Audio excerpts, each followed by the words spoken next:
10 keyboard shortcut ដែលទាំងអស់គ្នាគួរតែដឹងបើសិនជាទាំងអស់គ្នាប្រើ Windows អូខេអញ្ចឹង shortcut ទី1នោះគឺសាមញ្ញបំផុតគឺ Control C បូក Control V អញ្ចឹងនៅពេលដែលខ្ញុំចង់ copy អក្សរឬក៏ copy អីមួយខ្ញុំចុច Control C បន្ទាប់មកគឺខ្ញុំទៅរកកន្លែងដែលខ្ញុំចង់ផាសវិញគឺ Control V វាមិនតែប៉ុណ្ណោះគឺយើងអាច copy ជាមួយនឹងរូបភាពបានឧទាហរណ៍ថាខ្ញុំមានរូបភាពនេះមួយអញ្ចឹងខ្ញុំចង់ copy រូបភាពហ្នឹងខ្ញុំចុច Control C ហើយខ្ញុំទៅរកកន្លែងផាសនៅ location ផ្សេងលើនេះមកខ្ញុំ Control V វានឹងមករូបនឹងដូចគ្នាទាំងអស់គ្នាអាចឃើញ keyboard shortcut ទី2នោះគឺ Alt ជាមួយនឹង Tab អញ្ចឹងនៅពេលដែលយើងចុច L ជាមួយនឹង keyboard Tab នៅលើ keyboard របស់យើងនឹង switch ជាមួយនឹង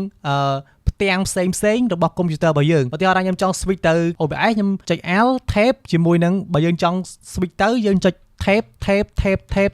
នឹងទៅផ្ទាំងផ្សេងទៀតដែលយើងចង់ធ្វើការអូខេ shortcut ទី3គឺ start ជាមួយនឹងអក្សរ D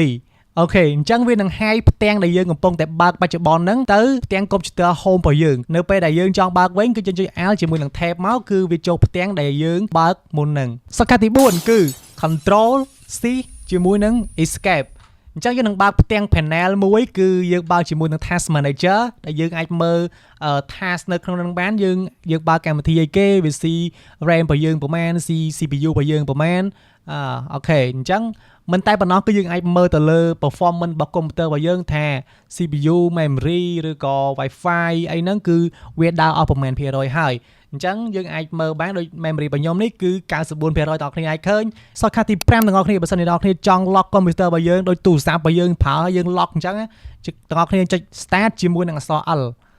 វានឹង lock កុំព្យូទ័ររបស់យើងមកជាបែបនេះនៅពេលដែលយើងចង់បើកវិញគឺយើងបើក password យើងធម្មតាមកដាក់ password កុំព្យូទ័ររបស់យើងធម្មតាមក shortcut ទី6គឺយើងចង់ screenshot អញ្ចឹងស្រួលសាមញ្ញមែនតើអ្នកគ្នាទាំងអស់គ្នាចុច start shift ជាមួយនឹងអក្សរ S គឺយើងនឹងបើកផ្ទាំង screenshot បែបនេះអញ្ចឹងយើងអាច select ជាមួយនឹង screen ដែលយើងចង់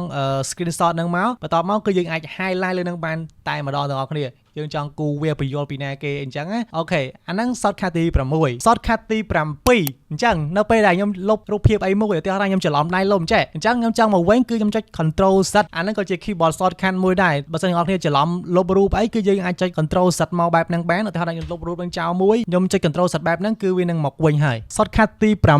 ងអស់គ្នាអញ្ចឹងនៅពេលដែលយើងចង់បិទកម្មវិធីហ្នឹងទាំងអស់គ្នាធ្វើម៉េចទាំងអស់គ្នាខ្វែងចោលទៅអត់ប៉ុន្តែយើងមាន keyboard shortcut មួយគឺ Alt F4 វាបិទកម្មវិធីហ្នឹងឲ្យយើងតែម្ដងយើងមិនចាំបាច់ចុចខ្វែងអីនាំមកយូរទេ shortcut ទី10ដែលអ្នកគ្នាអាចរៀបចំជាមួយនឹង Windows របស់យើងផ្ទាំង user interface នៅលើកុំព្យូទ័ររបស់យើងហ្នឹងណាអ្នកគ្នាឧទាហរណ៍ថាខ្ញុំចង់ឲ្យអាផ្ទាំងនេះទៅមកខាងហើយយើងបើកមកខាងទៀតគឺផ្ទាំងអីផ្សេងអញ្ចឹងយើងចុច start ជាមួយនឹង arrow key ទៅស្ដាំមកគឺវានឹងចែកផ្ទាំងមួយទៀតមកខាងស្ដាំហើយនឹងផ្ទាំងមួយទៀតគឺយើងអាច select យកផ្ទាំងអីផ្សេងទៀតបានអូខេតែបើកអានេះអូខេអញ្ចឹងអានេះគឺជា shortcut ទាំង10ដែលទាំងអស់គ្នាគួរតែដឹងនៅក្នុង Windows ដែលជួយសម្រួលការងារយើងប្រចាំថ្ងៃបានលឿនដោយយើងមិនបាច់ចុចម៉ៅប្រើម៉ៅអីនាំឲ្យតែយូរខាតពេលវេលារបស់យើងទេអូខេអញ្ចឹងតើគ្នាចង់ដឹងអីទៀតអាច comment ខាងក្រោមខ្ញុំនឹងធ្វើវីដេអូចែករំលែកជាមួយនឹង tip ល្អៗពាក់ព័ន្ធជាមួយនឹងកុំព្យូទ័រ